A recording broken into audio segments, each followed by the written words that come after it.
Price lord. ಈ ದಿನ ನಾನು ನಿಮಗೆ ಒಂದು ಸ್ಟೋರಿನ, ಒಂದು ಕಥೆನ ಹೇಳ್ತೇನೆ. ಕಥೆ ಏನಪ್ಪ ಅಂತಂದರೆ, ಒಂದು ಊರಲ್ಲಿ ಒಬ್ಬ ರಾಜ ಇರ್ತಾನೆ.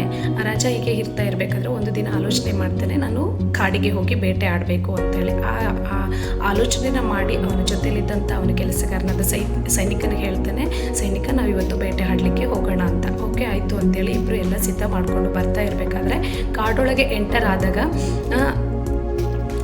ರಾಜನ ಕಾಲಿಗೆ ಮುಳ್ಳು ಚುಚ್ಚಿಬಿಡುತ್ತಂತೆ. ರಾಜನ ಕಾಲಿಗೆ ಮುಳ್ಳು ಚುಚ್ಚಿದ ತಕ್ಷಣ ಅವನು ಅಯ್ಯೋ ಅಪ್ಪ ಅಂತ ಹೇಳ್ತಾ ಇರಬೇಕಾದ್ರೆ ಆ ಸೈನಿಕ ಹೇಳ್ತಾನಂತೆ, ರಾಜ ಆಗೋದೆಲ್ಲ ಒಳ್ಳೆದಕ್ಕೆ, ಏನು ತೊಂದರೆ ಇಲ್ಲ, ಬನ್ನಿ ಹೋಗೋಣ ಅಂತ. ಅದಕ್ಕೆ ರಾಜನಿಗೆ ತುಂಬ ಕೋಪ ಬಂದುಬಿಡುತ್ತೆ. ನನ್ನ ಕಾಲಲ್ಲಿ ಮುಳ್ಳು ಚುಚ್ಚಿ ನಾನು ಅಳ್ತಾ ಇದ್ದೇನೆ, ನೀನು ಆಗೋದೆಲ್ಲ ಒಳ್ಳೆದಕ್ಕೆ ಅಂತ ಹೇಳ್ತಾ ಇದೆಯಾ ಅಂತೇಳಿ ಅವ್ರಿಗೆ ತುಂಬ ಕೋಪ ಬಂದುಬಿಟ್ಟು ಆ ಒಂದು ಸೈನಿಕನನ್ನು ಎತ್ಕೊಂಡು ಹೋಗ್ಬಿಟ್ಟು ಅಲ್ಲಿ ಹತ್ರದಲ್ಲಿರುವಂಥ ಬಾವಿ ಒಳಗೆ ಹಾಕ್ಬಿಟ್ಟು ಅವನು ಮುಂದೆ ಹೋಗ್ತಾನಂತೆ.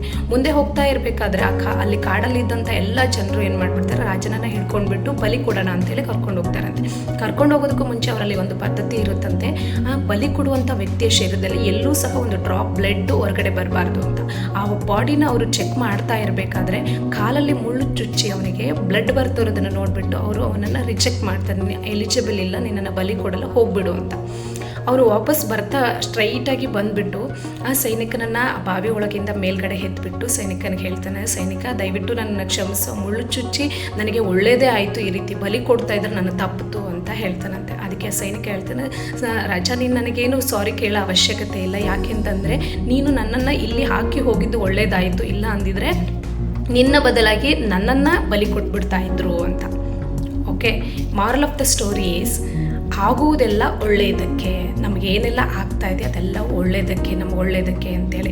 ಈ ವಿಷಯವಾಗಿ ಬೈಬಲ್ ಏನು ಹೇಳುತ್ತೆ ಅಂತೇಳಿ ಒಂದು ವಾಕ್ಯನ ನೋಡೋಣ.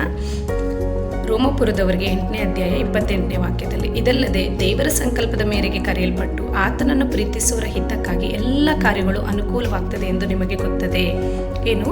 ದೇವರ ಸಂಕಲ್ಪದ ಮೇರೆಗೆ ಕರೆಯಲ್ಪಟ್ಟು, ದೇವರ ಇಚ್ಛೆಯ ಮೇರೆಗೆ, ದೇವರ ಚಿತ್ತದ ಮೇರೆಗೆ ಕರೆಯಲ್ಪಟ್ಟು ಆತನ ಚಿತ್ತವನ್ನು ನೆರವೇರಿಸ್ತಾ ಆ ಜಾಗದಲ್ಲಿ, ಆತನ ಚಿತ್ತದ ಜಾಗದಲ್ಲಿ ನೀನು ಇರುವುದಾದರೆ, ಆತನನ್ನು ಪರಿಪೂರ್ಣವಾಗಿ ನೀನು ಪ್ರೀತಿಯಲ್ಲಿ ಪ್ರೀತಿಸುತ್ತಿರೋದಾದರೆ, ನಾನು ಹೇಳ್ತಾ ಇದ್ದೇನೆ, everything working together for your good. ನಿನ್ನ ಒಳ್ಳೆಯದಕ್ಕಾಗಿ ಎಲ್ಲ ಕೆಲಸಗಳು, ಎಲ್ಲ ವ್ಯಕ್ತಿಗಳು, ಎಲ್ಲ ವಿಚಾರಗಳು, ಎಲ್ಲ ವಿಷಯಗಳು ನಿಮಗೆ ಒಳ್ಳೆಯದಕ್ಕಾಗಿಯೇ ನಡೀತಾ ಇದೆ. ಓಕೆ, ಅಂದ್ಕೊಳ್ತಾ ಇರ್ಬೋದು, ಯಾಕಪ್ಪ ಇಷ್ಟು ಹೋರಾಟಗಳು, ಯಾಕಪ್ಪ ಇಷ್ಟು ಕಷ್ಟಗಳು, ಏನಾಗ್ತಾ ಇದೆ ನನ್ನ ಜೀವಿತದಲ್ಲಿ, ನನಗೆ ಅರ್ಥ ಆಗ್ತಾ ಇಲ್ಲ ಅಂತ.